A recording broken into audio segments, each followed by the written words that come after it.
आज हम पढ़ेंगे 3.5 प्रश्नावली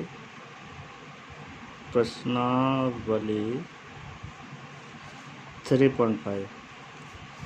इस प्रश्नावली में द्विघात समीकरणों को ये बताना है कि द्विघात समीकरणें अद्वितीय हल रखती हैं या कोई हल नहीं रखती या अपरिमित रूप से अनेक हल रखती है। अद्वितीय हल की स्थिति में उसे बीजगुणन विधि से हल करेंगे। तो सबसे पहले पढ़ेंगे बीजगुणन विधि। तो रैखिक समीकरण क्या होती है? रैखिक समीकरणें होती हैं रैखिक समीकरण। तो रैखिक समीकरण का व्यापक रूप a1x plus b1y plus c1 = 0, a2x plus b2y plus c2 = 0। इन समीकरणों को बीजगुणन विधि से हल करना। बीजगुणन विधि से हल करना। बीजगुणन विधि से हल करने का तरीका, जो फॉर्मूला है x/bc माइनस bc, याद करने का तरीका है, बराबर -y/ac माइनस ac बराबर 1/ab माइनस ab। तो जैसे b1 c2 12 21 12 21 12 21, इस तरीके से हम जो है बीजगुणन विधि का फॉर्मूला लिख सकते हैं। अगर वैसे सीखना हो तो इसको a1x और a2x को छुपा लो, b1 c2 और b2 c1। देखो b1 c2 minus b2 c1, बीच में माइनस का साइन आ जाएगा। फिर ऐसी बाई वाले टर्म को हम छुपा लेंगे, a1 c2 minus a2 c1, यहाँ माइनस का चिन्ह लगाना अनिवार्य है। फिर ऐसी अचर पद है हमारा, तो अचर पद को करेंगे a1 b2 minus a2 b1। तो इस तरीके से हम समीकरणों को, इसके फॉर्मूले को लिख सकते हैं। एक बार और देख लेंगे इसका फॉर्मूला कैसे लिखते हैं। जैसे अब x वाले टर्म है तो a नहीं लेंगे, b और c के टर्म लेंगे, bc माइनस bc, इस तरीके से लिख लेंगे। माइनस का चिन्ह लगाएंगे y/, अब बाई वाले टर्म छुपाएंगे, a और c लेंगे, ac माइनस ac, ऐसे ये वाले टर्म छुपा लेंगे। c वाले लेनी तो ab माइनस ab, और 12 21 12 21 12 21, देखो 12 यानी कि 1 2 2 1, ऐसे भी याद रख सकते हैं 1 2 2 1 1 2 2 1, 12 21 से भी याद रख सकते हैं। तो सबसे आसान तरीका है बीजगुणन का फॉर्मूला याद करने का, सबसे आसान तरीका है ये। अब करेंगे कैसे?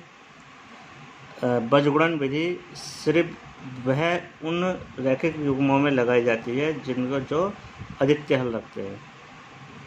अब सबसे पहले जैसे 3.5 का सवाल नंबर 1 का फर्स्ट पार्ट है, तो क्या है first part? x minus 3y minus 3 = 0। दूसरी समीकरण क्या है? 3x minus 9y minus 2 = 0। तो सबसे पहला काम क्या करेंगे हम? सबसे पहला काम करेंगे ऑन कंपेयरिंग कराएंगे। ऑन कंपेयरिंग किससे कराएंगे?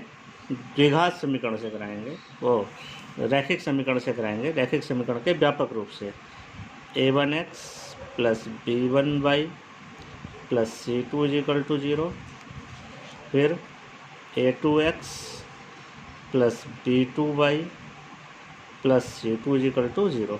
अब देखो a1x और x, तो यहाँ x का कोई कोफिशिएंट नहीं तो 1 मान लेंगे। तो a1 की जगह क्या लिखा है 1, तो a1 का मान कितना हो गया 1। देखो a1x और 1x में पहली समीकरण की इसकी तुलना कराएंगे इससे और इसकी तुलना कराएंगे इससे।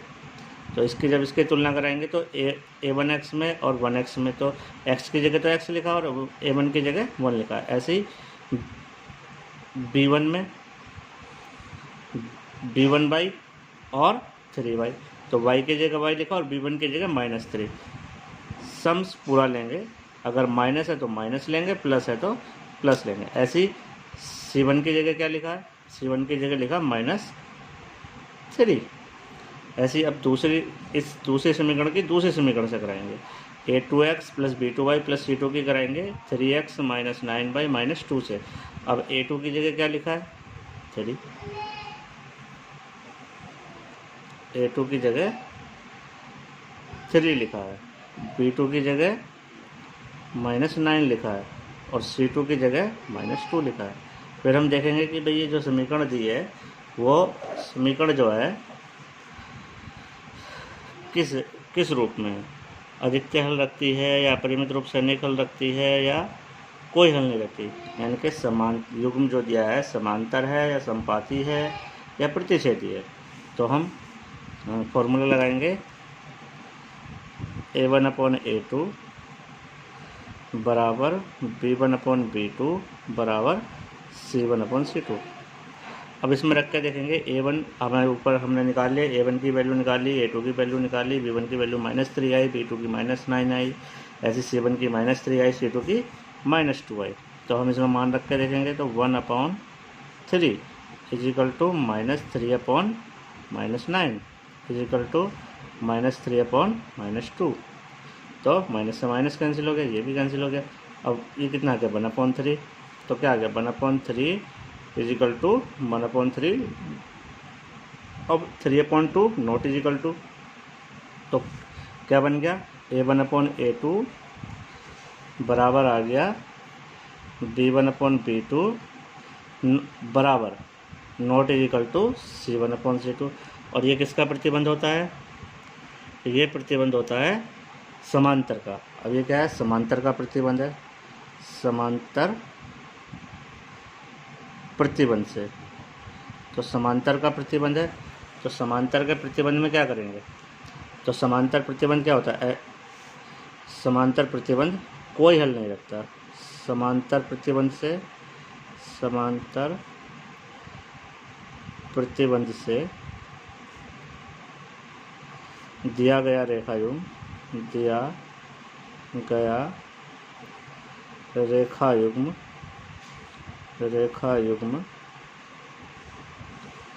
कोई हल नहीं रखता है। और जैसे ही ऊपर पहले बताया था कि भी जो है जो बीजगुणन विधि है वो सिर्फ अधिकत्य हल की स्थिति में ही लागू होगी। तो दी गई समीकरण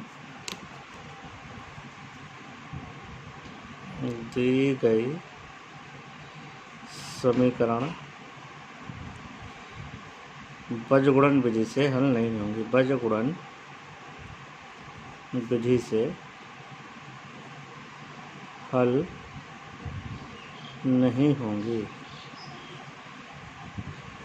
यानी कि जो युग्म है, जो ये रेखा युग्म दिया हुआ है, ये इसमें x y के मान नहीं निकाल सकते। दिए गए रेखा युग्म में x y के मान नहीं निकल सकते। दिए गए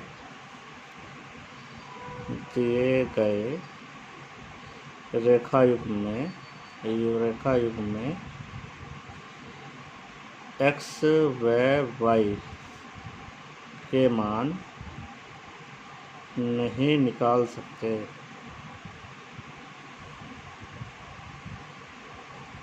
सेकंड पार्ट देखते हैं। अब सेकंड पार्ट को चेक करते हैं।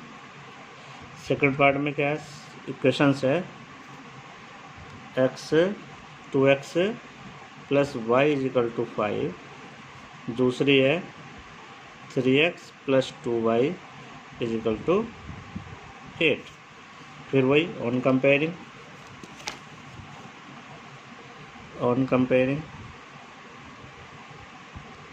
तो ऑन कंपेयरिंग कराएंगे तो क्या आएगा, a1x plus b1y plus c1 is equal to 0, a2x plus b2y plus c2 is equal to 0। तो a1 का मान कितना हो जाए, जैसे ऊपर बताया था 2, ऐसी a2 का मान कितना हो गया 3, b1 की वैल्यू कितनी होगी 1, b2 की वैल्यू कितनी होगी b2 की 2 और c1 की -5। क्यों, क्योंकि 5 जो है बराबर के इधर है, जब इधर लाएंगे तो माइनस का हो जाएगा। जो जब भी हम कंपेयर कर रहे थे तो हमारी जो इक्वेशन होनी चाहिए वो ax plus by plus c की फॉर्म में होनी चाहिए, परंतु 5 क्या है बराबर के उधर है, तो इसके लिए जब इधर लाएंगे तो माइनस के टर्म लेंगे। ऐसे ही c2 भी माइनस का होगा। वही प्रोसेस अपनाया, a1 की जगह क्या लिखा था 2 लिखा था, पहली इक्वेशन की पहली इक्वेशन से कंपेयर कराएंगे, दूसरी इक्वेशन की दूसरी इक्वेशन से कंपेयर कराएंगे। तो a1x की 2x से कराए तो a1 की जगह 2 आ गया, b1y की y से कराए तो b की वैल्यू की जगह 1 आ गया, c1 की -5 वैल्यू आ गई। ऐसी a2 की 3 से कराई, ऐसी b2 की 2 से कराई और c2 की -। से फिर हम देखते हैं प्रतिबंध से, तो a1/a2 बराबर b1/b2 बराबर c1/c2। तो a1/a2 2/3 is equal to 1/2 is equal to -5/-8। तो क्या हो गया, नॉट इज इक्वल टू, यानी कि 2/3 नॉट इज इक्वल टू 1/2। तो या a1/a2 not is equal to b1/b2। और ये किसका प्रतिबंध है, ये प्रतिबंध है प्रतिच्छेदी प्रतिबंध, ये है प्रतिच्छेदी प्रतिबंध। तो प्रतिच्छेदी प्रतिबंध से